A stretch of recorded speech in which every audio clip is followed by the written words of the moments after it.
Hello friends, welcome to খেল দুনিয়া। Mohun Bagan derby জয়ের পরেই লিগ টেবিলে অনেকটাই ধরাছোঁয়ার বাইরে চলে গেছে অন্যান্য দলের থেকে। 15 ম্যাচে 35 পয়েন্ট নিয়ে লিগ টেবিলের 1 নম্বরে রয়েছে। উল্টো দিকে বেঙ্গালুরু এফসি সেই দিনই মোহামেডানের কাছে হেরে গিয়ে তারা কিন্তু অনেকটাই পেছন দিকে ব্যাকফুটে চলে গেছে বলা যায়, কারণ তাদেরও 15 ম্যাচ থেকে 27 পয়েন্ট, অর্থাৎ ক্লিয়ার 8 পয়েন্টের একটা ডিফারেন্স রয়েছে। তো গতকাল আমরা দেখেছি যে জামশেদপুর এফসি মুম্বাই সিটি এফসিকে হারানোর পর তারাও কিন্তু 27 পয়েন্টে বসে রয়েছে। এই মুহূর্তে তাদের একটা ম্যাচ কম খেলে রয়েছে এবং তাদের সাথে কিন্তু মোহনবাগান আগামী দিনে খেলবে। উল্টো দিকে এফসি গোয়া তারা কিন্তু 14 ম্যাচ থেকে 26 পয়েন্ট নিয়ে একটা সুবিধাজনক জায়গায় বসেছিল। তারা যদি তাদের আজকের খেলা ছিল নর্থ ইস্ট ইউনাইটেডের বিরুদ্ধে এবং তারা যদি আজকের জিততে পারতো সেক্ষেত্রে কিন্তু 15 ম্যাচ থেকে 29 পয়েন্ট নিয়ে মোহনবাগানের সাথে একটা টক্কর দেওয়ার জায়গায় আসতে পারতো, যদিও একটা 6 পয়েন্টের ডিফারেন্স হতো। তবে সেটাও কিন্তু আজকের হলো না। মোহনবাগানের জন্য একটা কিন্তু খুবই ভালো খবর, সেটা হচ্ছে এফসি গোয়া নর্থ ইস্ট ইউনাইটেডের বিরুদ্ধে আজকের এগিয়ে গিয়েও ম্যাচ জিততে পারেনি, অর্থাৎ ড্র করেছে। অর্থাৎ তাদেরও কিন্তু 15 ম্যাচ থেকে 27 পয়েন্ট হলো, অর্থাৎ সেই যে 8 পয়েন্টের গ্যাপটা, সেই 8 পয়েন্টের গ্যাপটাই কিন্তু রয়ে গেল।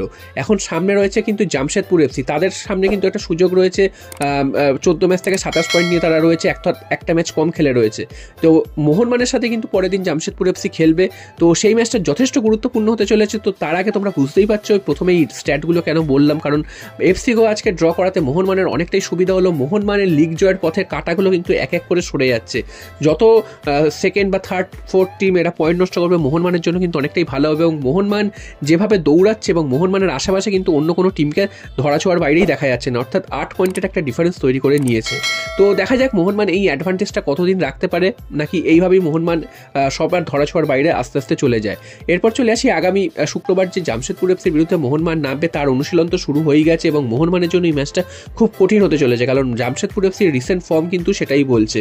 তারা যথেষ্ট ভালো ফুটবল খেলছে এবং পরপর কিন্তু বেশ কয়েকটা ম্যাচ তারা জিতেছে, বেঙ্গালুরু এফসির মতন দলকে হারিয়েছে। এবং জামশেদপুর যে মোমেন্টামটা পেয়েছে তারা কিন্তু চাইবে মোহনবাগানকে তাড়া করতে। যদিও জামশেদপুরের ধারাবাহিকভাবে তারা যে ভালো খেলছে সেটা কিন্তু নয়, কারণ কিছুদিন আগেই অর্থাৎ 1-2 মাস আগেই কিন্তু মোহনবাগানের সাথে খেলায় 3-0 গোলে উড়িয়ে দিয়েছিল মোহনবাগান এবং সেই ম্যাচে কিন্তু জামশেদপুর কার্যত কিছুই করতে পারেনি। উল্টো দিকে ইস্ট বেঙ্গলের মতন 11 নম্বরে থাকা দলও কিন্তু জামশেদপুর এফসিকে হারিয়ে দিয়েছিল।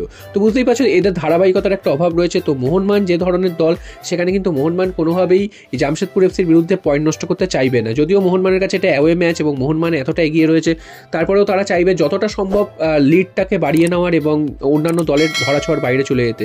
তাই জন্য এই ম্যাচটা মোহনবাগানের জন্য যথেষ্ট গুরুত্বপূর্ণ হতে চলেছে এবং এই ম্যাচটা থেকে মোহনবাগান পুরোপুরি 3 পয়েন্টই চাইবে।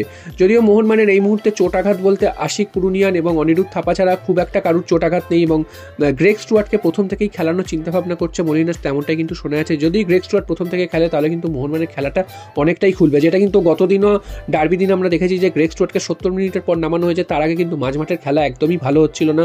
গ্রেগ স্টুয়ার্ট নামার পর কিন্তু বেশ কিছু আক্রমণ হয়েছে এবং বেশ কিছু থ্রু পাস আমরা দেখতে পেয়েছি গ্রেগ স্টুয়ার্টের পা থেকে, যেটা কিন্তু সারা ম্যাচে কিন্তু অমিল ছিল। তো দেখা যাক মোহনবাগান জামশেদপুর এফসি কাটা কিভাবে উপড়ে ফেলতে পারে এবং জামশেদপুর এফসিকে যদি তারা হারাতে পারে সেক্ষেত্রে কিন্তু লিগ জয়ের আরও দোরগোড়ায় চলে যাবে এবং অন্যান্য দলের থেকে ডিফারেন্সটা আরও অনেকটা বেড়ে যাবে।